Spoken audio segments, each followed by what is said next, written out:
occidentale et représente la meilleure chance de réussir pour un musicien désireux de faire carrière. Mais l'enseignement auprès de Haydn s'avère assez décevant.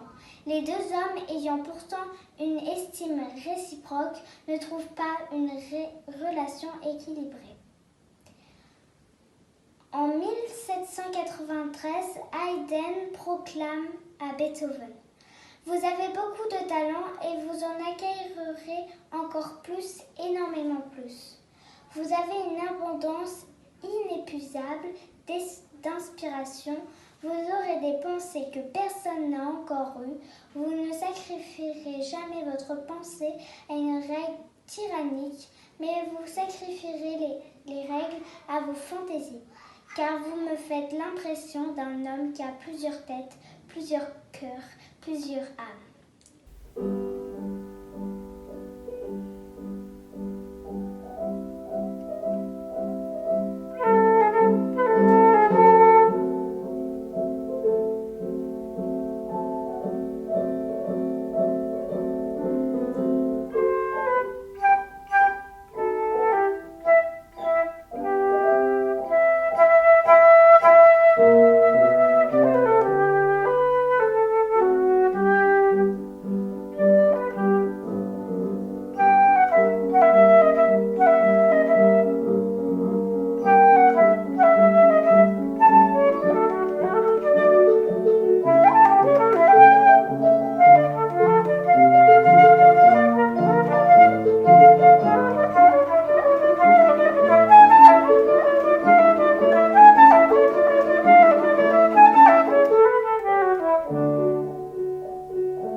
En 1792, un an après la mort du divin Amadeus, la flûte enchantée donnait prétexte à un genre d'œuvre fort prisé, les variations. Musique de soliste ou de chambre destinée tant à faire connaître des extraits d'œuvres du répertoire, le plus souvent lyrique, qu'à faire briller leurs instrumentistes, le principe du thème et variation, s'il est ancien dans l'histoire de la musique, ne s'est jamais autant développé qu'avec l'aube du romantisme. Cette époque correspond aussi avec l'émergence du concert public payant, du culte de l'interprète et de la fracture instrumentale. L'hommage par la variation du jeune Beethoven à son aîné, qu'il a connu et qu'il a toujours admiré, est une pratique courante. Un air qui peut subir tant de transformations au profit d'une démonstration de virtuosité était ainsi un gage de qualité, preuve de sa persistance dans la postérité. Mais si le grand public d'aujourd'hui n'a oublié ni les Noces de Figaro ni la Flûte enchantée, ces pièces ne sont pas restées dans l'histoire de la musique comme des œuvres majeures.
s'illustre aussi dans un genre qui s'apparente aux introductions des opéras, l'ouverture. Il écrit Egmont, les créatures de Prométhée, Fidelio, le roi Étienne, Corollian. Dans les ruines d'Athènes, il compose en plus 8 numéros, dont la célèbre Martia alla Turca, qui reprend les thèmes de Alla Turca de la sonate K331 de Mozart, bien sûr.